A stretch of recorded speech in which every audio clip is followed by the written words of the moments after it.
네, 이 시간은 함께 성경 말씀 낭독하도록 하겠습니다. 자리에서 일어서 주시기 바랍니다. 네, 오늘 말씀은 열왕기하 9장 1절부터 13절까지의 말씀입니다.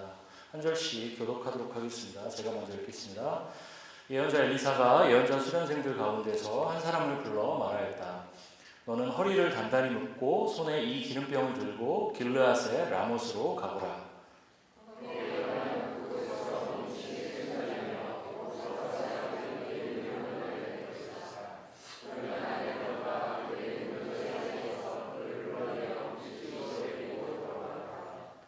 그리고 기름병을 기울여 그의 머리에 부으며 나주가 말한다. 내가 너를 이스라엘의 왕으로 세웠다 하고 말하여라. 그렇게 말한 다음에 너는 문을 열고 속히 도망하여라.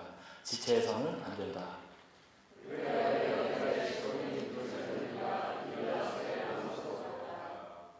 그가 도착하였을 때 그곳에는 군대의 장군들이 둘러앉아 회의를 하고 있었다. 그가 그들에게 말하였다. 장군님 드릴 말씀이 있습니다. 그러자 예후가 말하였다. 우리들 가운데 누구에게 말하고 있는 겁니까? 그 시종이 말하였다. 바로 장군님께 말씀을 드리고 있습니다.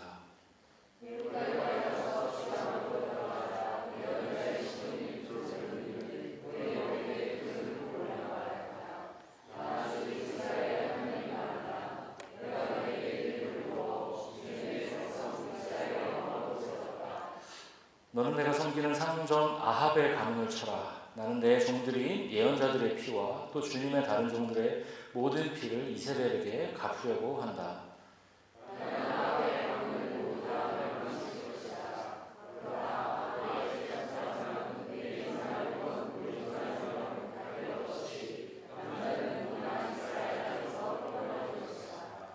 나는 아합의 가문을 느밧의 아들 여로보암의 가문과 같이 만들고 아히야의 아들 바하사의 가문과 같이 만들 것이다.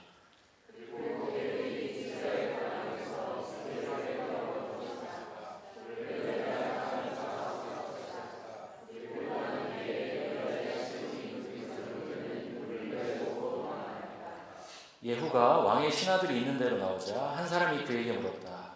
좋은 소식이었소? 그 미친 녀석이 장군께는 무슨 일로 왔었소? 예후가 그들에게 말하였다. 장군들께서도 그 사람이 누구고 그가 쓸데없이 떠들고 가는 말이 무엇인지 짐작하고 있을 것이라 믿소.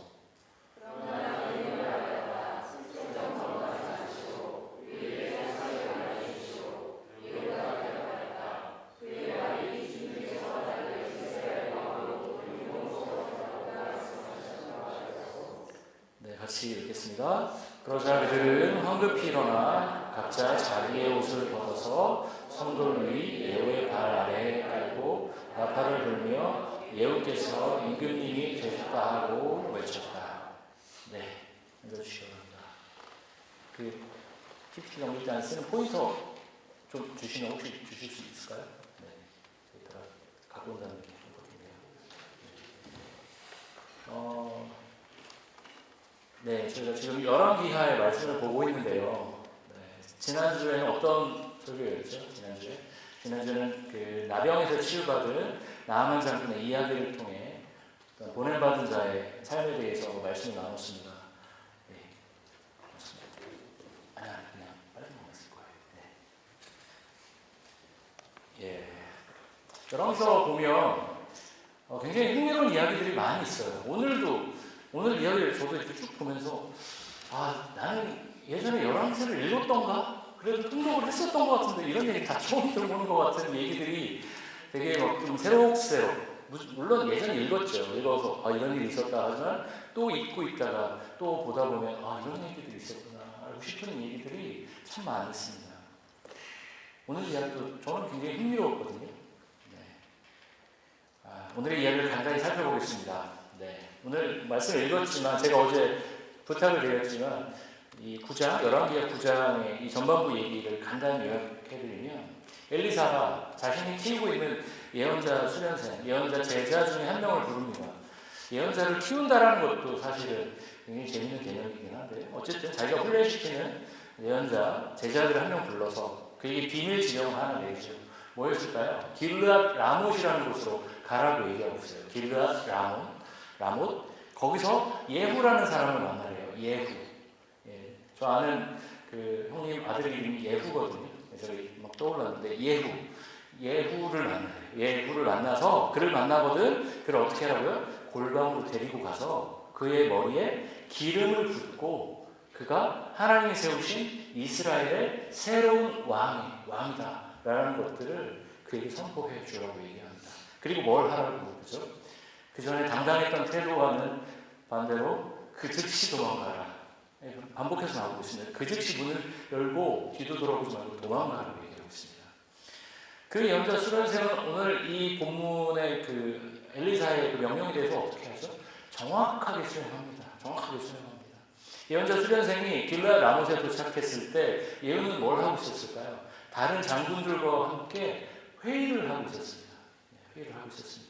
그 수련생은 예후를 골방으로 데려가서 기름을 머리에 붓고 이스라엘의 왕으로 추대를 합니다. 그리고 골방에 갔던 예후가 돌아왔습니다. 주변에 있던 장군들은 예후에게 묻죠. 그 미친, 여기서는 그 성경 본문대로 얘기하면 그 미친 녀석이 장군에게 왜 온 겁니까? 지금 전시 상황이에요.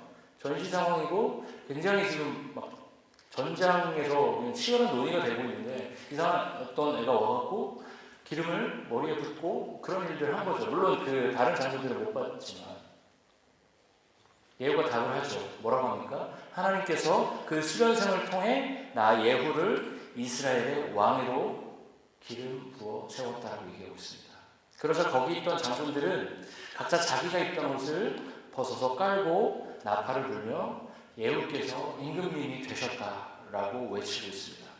오늘의 이야기는 사건의 스토리는 여기서 이쯤에서 이렇게 마무리되고 있어요. 오늘 이야기의 중심 사건은 하나님께서 예언자 수련생을 통해 예후를 이스라엘의 새로운 왕으로 세우신 스토리입니다. 왜 예후를 세우셨을까요? 오늘 본문 보면 7절부터 10절까지를 보면 잘 나와 있는데요. 하나님께서는 새로운 왕 예후를 통해서 그동안 악독한 극악한 죄를 저질렀던 아합과 이세벨 가문, 아합 가문을 어떻게 해요? 심판하시기로 작정하신 것이죠. 그래서 오늘 말씀의 교훈이 하나님께서 심판의 과정들 가운데서 그 한 스텝, 예후라는 왕을 세워서 예후를 통해서 아합 가문, 요람 왕을 죽이고 그 아합 가문을 심판하는 내용으로 가는 그 전 단계라고 사실 볼 수도 있습니다.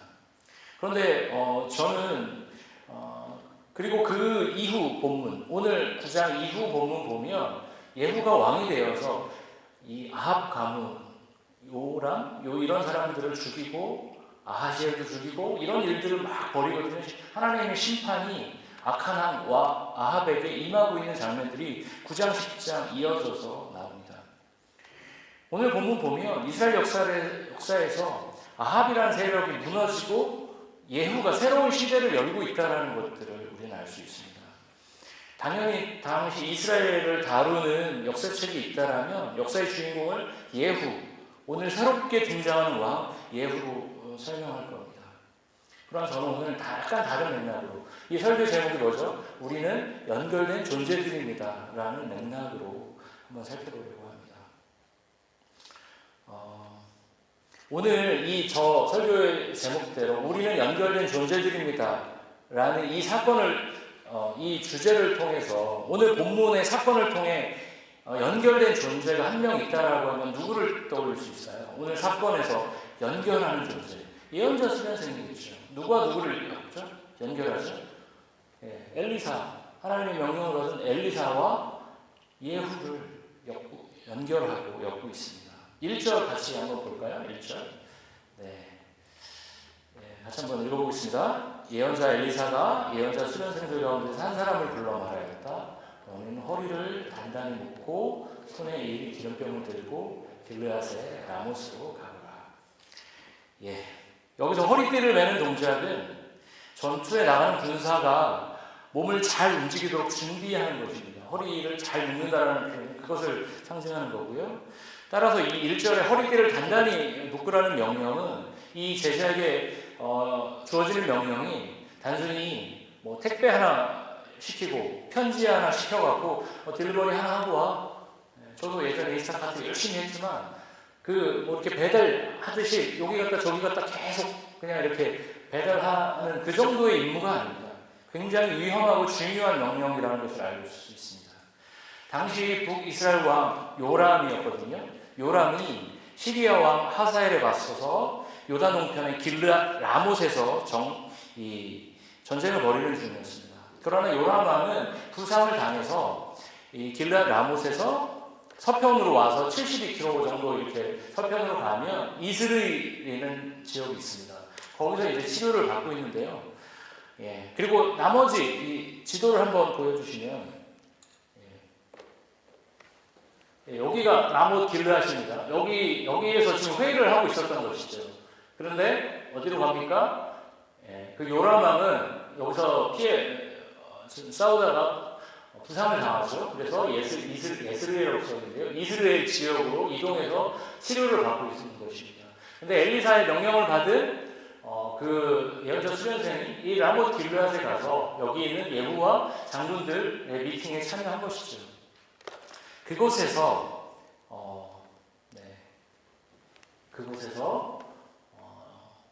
회의가 있었던 것입니다. 결국 오늘 사건은 저 길르앗 라못에서 요람 왕이 자기를 비웠을 때 어떻게 보면 정치적으로 보면 쿠데타가 일어나는 거죠. 혁명이라고 하기에는 너무 규모가 작고요. 쿠데타가 일어나는 것이죠. 왕조가 바뀐 것이죠. 새로운 왕이 추대된 사건이라고 할 수 있습니다.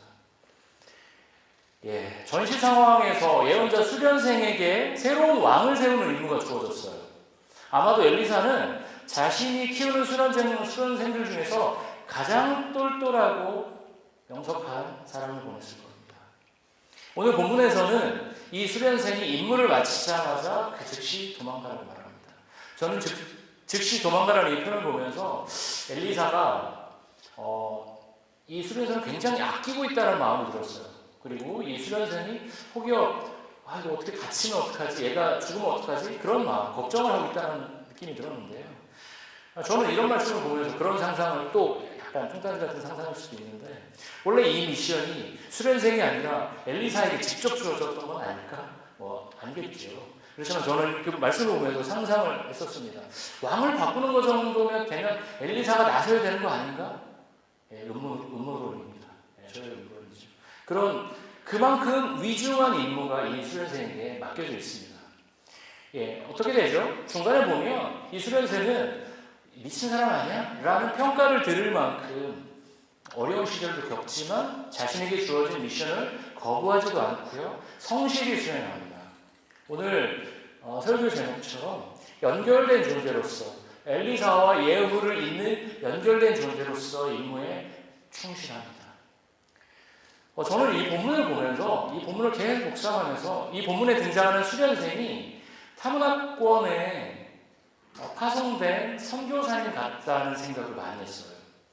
선교사님들이 어떻게 하시죠? 훈련을 받고요, 예언자 수련생이 훈련을 받는 것처럼 훈련을 받고요, 복음을 들고요, 세계 열방으로 갑니다. 그렇게 하듯이 오늘 이 수련생도 예후를 왕으로 세우라는 그 미션을 받고요, 어디로 갔죠? 길르앗 라못으로 간 것이죠. 예, 전쟁터로 떠나고 있는 겁니다. 이 수련생처럼 선교사님들도 어떻게 하시죠? 영적 전투가 치열하고 선교지는 대부분 환경도 열악합니다. 아닌 지역도 있겠지만 대부분 그렇습니다. 그런 곳으로 향하는 것이죠.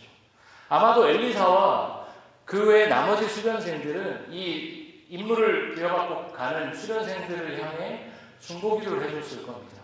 그리고 여행 경비에 보태쓰라고 어떻게 했을까요? 돈도 모아주었을 겁니다.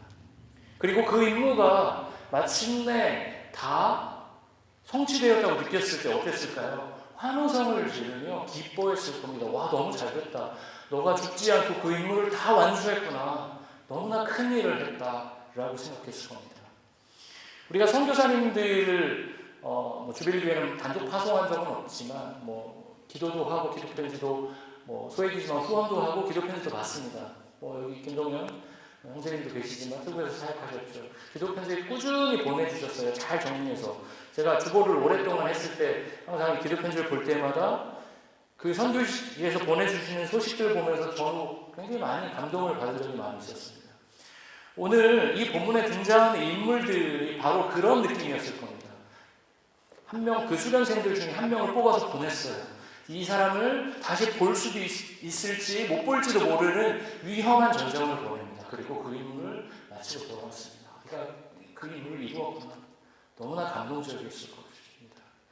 아, 됐다. 하나님이 일하시는구나. 새로운 시대를 예후를 통해서 열어가시는구나. 라는 것들을 이 사람들은 알고 흥분했을 것입니다. 감격했을 것입니다. 오늘 이 벌어진 이 하나님의 일, 하나님께서 엘리사를 통해 그리고 누구죠? 이 수련생을 통해 예후를 왕으로 세우는 그 과정 가운데 이 수련생이 하나님과 예후를 연결하는 중요한 역할을 합니다. 이 본문에서는 사실 이름조차 언급되지 않지만 그의 행동은 연결하는 존재가 얼마나 중요한지를 우리에게 보여줍니다. 이 수련생처럼 이름도 없이 빛도 없이 지금 세계 각지에서 복음을 전하는 선교사님들이 정말 많이 계십니다. 오늘 설교 제목인 우리는 연결된 존재들입니다라는 설교의 제목으로 맥락으로 보면 오늘 언급되는 이 수련생이 연결하는 존재의 유일한 인물인 것처럼 보입니다. 오늘 사건에서 마치 선교는 선교사님들이 전담하는 것처럼 우리가 착각하는 것처럼 이 수련생이 오늘 사건을 전체가 책임지고 있는 것처럼 우리는 착각할 수가 있습니다. 그러나 오늘 사건을 조금 더 꼼꼼히 파고 들어가다 보면 연결하는 존재가 이 수련생만 있는 것은 아니라는 것을 우리는 알 수 있습니다. 엘리사는 어떻습니까? 엘리사가 자신의 생각으로 이 수련생에게 미션을 지금 주었을까요? 그렇지 않죠. 하나님이 주신 명령을 이 수련생에게 연결해 주는 게 엘리사의 역할이었습니다. 엘리사 자체도 연결하는 존재로 이 본문에서 역할을 한 것이죠. 예후는 어떻습니까? 예후. 그는 왕으로 추대돼서 이후에 아합 가문을 정리하고요. 하나님이 주신 명령의 일정 부분 순종합니다. 그가 스스로 왕이 된 게 아니고요. 하나님이 왕으로 세워주시고 하나님과 이스라엘 백성 사이에서 연결하는 존재로 오늘 세워진 것이죠. 그는 하나님과 이스라엘 백성 사이에서 아합 가문의 죄를 심판하는 존재로 세워진 겁니다. 오늘 본문, 오늘 그 사건의 스토리 중에 어떤 인물들이 또 있죠? 오늘 본문 마지막에 등장하는 장수들은 어떻습니까? 이들은 예후를 새롭게 왕으로 세우신 하나님의 결정에 즉각 순종합니다. 그리고 어떻게 했을까요? 이후에는 각자 부대로 복귀해서 자신의 부하들에게 이제 예후가 새로운 왕이다라고 그렇게 연결하는 존재, 전달하는 존재로 살았을 것입니다. 예후 왕과 부하들 사이에서 연결된 존재로 그 장수들은 역할을 했을 것입니다. 오늘 본문에서 본 것처럼 수련생 그 한 명, 파송된 수련생 한 명뿐만 아니라 등장인물 전체가 서로에게 연결되어 있습니다. 그런 맥락에서 저는 오늘 저와 여러분에게 질문을 드리고 싶습니다. 여러분은 지금 누구와 연결되어 있습니까? 그리고 어떻게 연결되어 있습니까? 기독교 신앙의 본질을 꿰뚫는 저는 그 두 질문이라고 생각합니다. 우리가 누구와 연결되어 있는지, 그리고 어떻게 연결되어 있는지, 그 두 질문에 정확하게 답을 할 수 있으면 우리는 그리스도인으로 잘 살아가고 있다고 저는 생각합니다. 오늘 설교에서 이 두 질문을 다 다루기는 시간이 짧고요. 한 가지, 첫 번째 질문이죠. 여러분은 누구와 연결되어 있습니까? 그 질문에 대해서 우리가 살펴보는 방향으로 오늘 설교를 진행하도록 하겠습니다. 우리는 누구와 연결된 존재죠? 하나님을 믿는 사람이라면 기본적으로 우리는 하나님과 연결된 존재들입니다. 그래서 그리스도인은 하나님과 건강하게 연결되었을 때 진정한 행복을 느끼는 사람들입니다. 그런데 인간의 죄의 본질인 자기중심성을 향해 우리가 돌진하면서 우리는 연결된 존재가 아니라 어떤 존재죠? 스스로 빛을 발하는 존재로 살아가려 합니다. 제가 비유를 들어보겠습니다. 태양계, 저도 지구과학 용어 잘 모르지만 태양계로 비유를 해보겠습니다. 태양계에는 항성과 행성이 존재합니다. 항성은 무엇이고 행성은 무엇일까요? 설교가 점점 어려워지죠? 네, 항성이 뭐죠? 항성. 스스로 빛을 낼 수 있는 존재가 항성이죠. 항성은 뭐가 있을까요? 그럼 항성? 태양이겠죠. 행성은 뭘까요? 항성이 내뿜는 빛을 반사하는 존재. 그게 행성입니다. 예를 들면 지구. 지구 같은 존재가 행성이죠.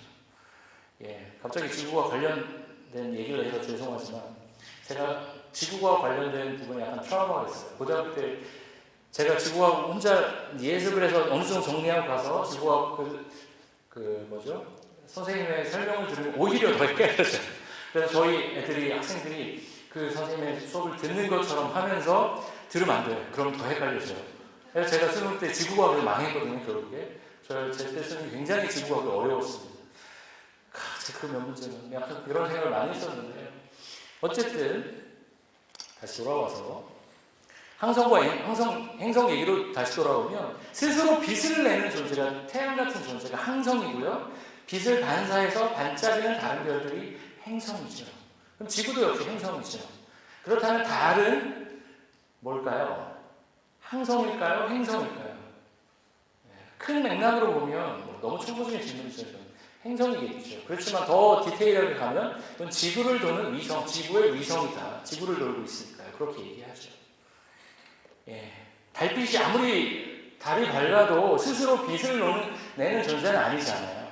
그래서 빛을 반사해주고 연결해주는 존재가 바로 달입니다. 오늘 본문에 등장하는 인물들, 엘리사 있었죠. 또 누구 있었죠?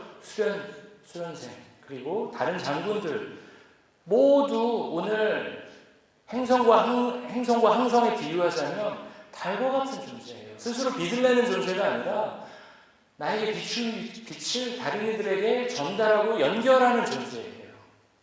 태양에서 시작한 빛이 달에게 반사돼서 지구에게 전달되듯이 하나님께서 시작된 아합 가문의 심판이 엘리사와 예언자 수련생을 통해서 예후 왕에게 지금 전달되고 있는 것입니다. 그런 의미에서 우리의 삶을 우주 전체와 비유해서 본다라면 우리는 세 가지 삶의 선택지가 있는 것 같습니다. 첫째는 자기가 스스로 빛을 낼 수 있다고 생각하며 태양처럼 살아가는 삶이 있습니다. 자기가 우주의 중심이다. 태양계에서 다른 행성들이 태양을 돌듯이 자기 중심성으로 살아가는 삶이죠. 반대의 삶이 있습니다. 뭘 비유할 수 있을까요?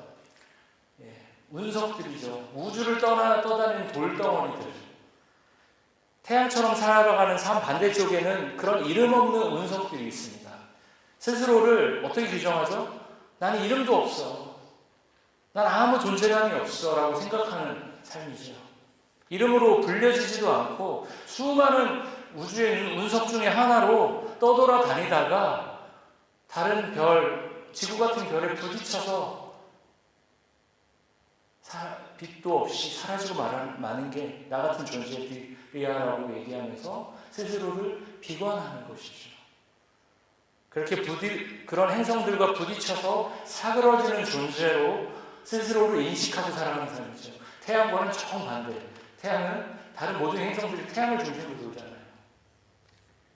이 극단적인 예 사이에 세 번째 선택지가 있을 것입니다. 뭐가 있을까요? 아까 언급했던 것처럼 달이 있죠. 달과 같은 존재로 빛을 연결하는 존재로 살아가는 것입니다. 사실 달은 왜 우리에게 의미가 있을까요? 달에는 현재까지 연구로는 생명체도 존재하지 않고요. 인간이 이주해서 살기도 어렵고요. 달 탐사는 꾸준히 했었지만 상업적인 가치가 있는 것도 아닙니다. 오히려 화성이 장기적으로 인간이 거주할 수 있지 않을까 계속 화성에 대한 탐구를 더 많이 하죠. 그런데 우리는 화성보다는 달에 의미부여를 훨씬 많이 하면서 삽니다. 얼마 전에 달빛 마을이라는 찬양팀이 왔었어요. 저도 굉장히 그 분들의 찬양을 좋아하거든요. 평소에 많이 듣고. 그래서 주빌리에서 한번 섭외해 보려고 넣으려고 했는데 이미 너무 많이 한 20군데 교회를 들렀더라고요. 그래서 저희한테 순서가 안 와서 저희는 못 들었는데요. 너무 아쉬웠습니다. 달빛 마을. 참 이름이 예쁘다고 생각했습니다. 그러나 화성마을 있습니까? 화성마을? 네, 저는 못 들어봤습니다. 혹시 경기도 화성에 그런 이름의 아파트가 있는지는 모르겠지만 저는 못 들어봤습니다. 있어도 강원도 화성에 화성마을이라는 아파트가 있어도 우리에게 큰 의미가 있나요? 그렇지 않죠. 의미가 없습니다. 여러분, 우리는 어떤 존재들이죠? 스스로 빛을 낼 수는 없지만 하나님이 주신 태양빛을 비춰서 다른 이들에게 연결하고 전할 수 있는 달과 같은 존재들로 우리는 살 수 있습니다. 하나님은 우리 각자가 인생의 주인이 되어서 빛을 발하기보다 하나님이 주신 사랑과 복음의 빛을 세상에 비추며 살기를 원하십니다.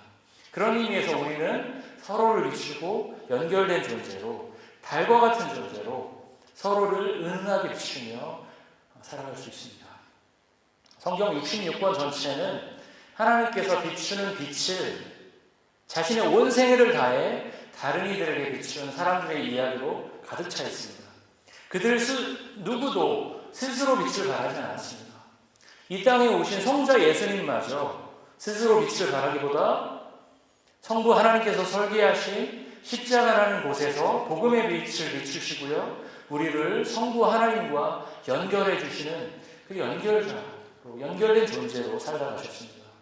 그런 의미에서 교회는 서로가 서로에게 빛을 비춰주고 연결해 주려고 애쓰는 사람들의 공동체입니다. 어떻게 하면 서로를 더 사랑할 수 있을까, 도울 수 있을까 노력하는 공동체가 교회입니다. 그런데 그 교회가 안타깝게도 그 본질적인 의미대로 존재하지 못하는 경우가 많습니다. 하비 콕스라는 신학자가 쓴 신이 된 시장이라는 책이 있습니다. 영어 제목으로는 The Market as God입니다. 마켓이 신이 되었대요. 절대적인 신이 되었대요. 책 제목이 내용을 거의 요약을 하고 있거든요. 유명한 그 피케티라는 경제학자도 비슷한 주장을 합니다. 신이 된 인류는 인류의 미래를 죽음으로 이끌 것이다.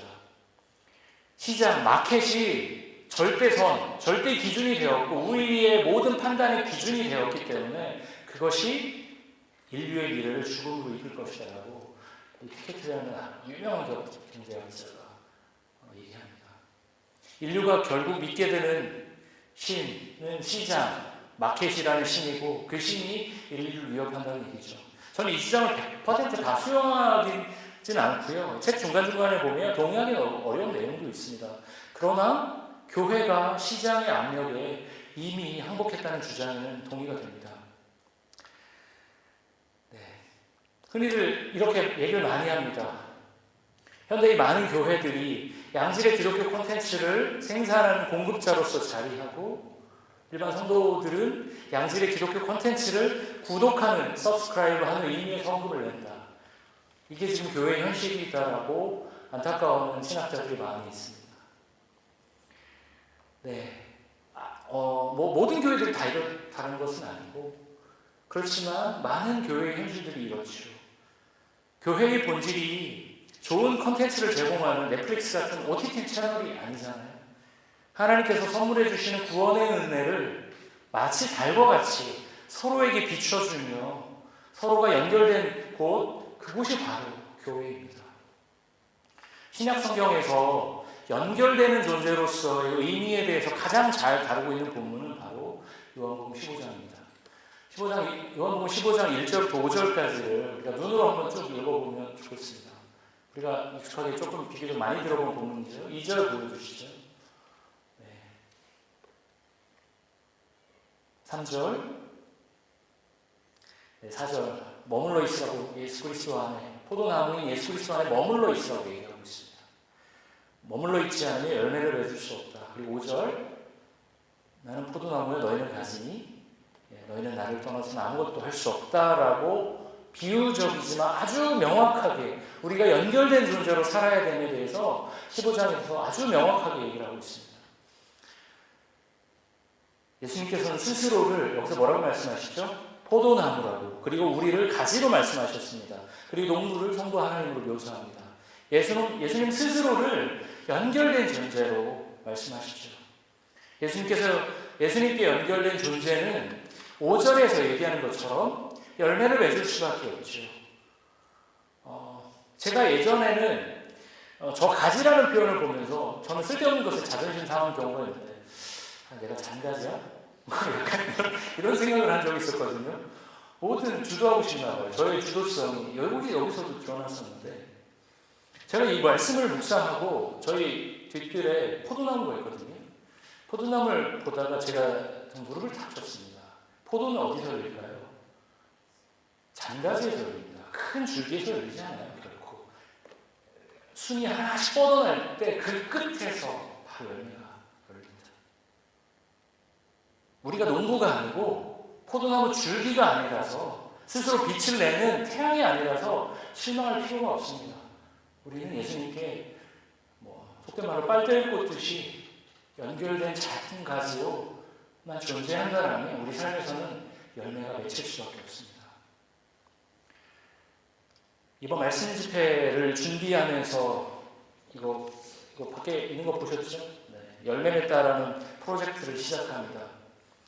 이 프로젝트가 저는 일회성 이벤트가 아니라 연결된 존재, 우리가 연결된 존재라는 것, 하나님께 깊이 연결된 존재라는 것, 예수 그리스도라는 포도나무에 연결된 작은 가지로서 열매를 맺는 존재로서 우리가 부르심 받았다는 것을 확인하는 시간이었으면 좋겠습니다. 주빌리 교회에서 처음 말씀 집회라는 것을 해봅니다. 말씀 집회를 하고요, 듣고요, 우리 같이 화목의 십자가를 만들면서 그리스도께서 흘리신 피의 의미, 화해의 의미, 그것이 우리에게 어떤 의미인지를 묵상하고 나누고 함께 기도하는 시간을 공동체가 함께 경험합니다.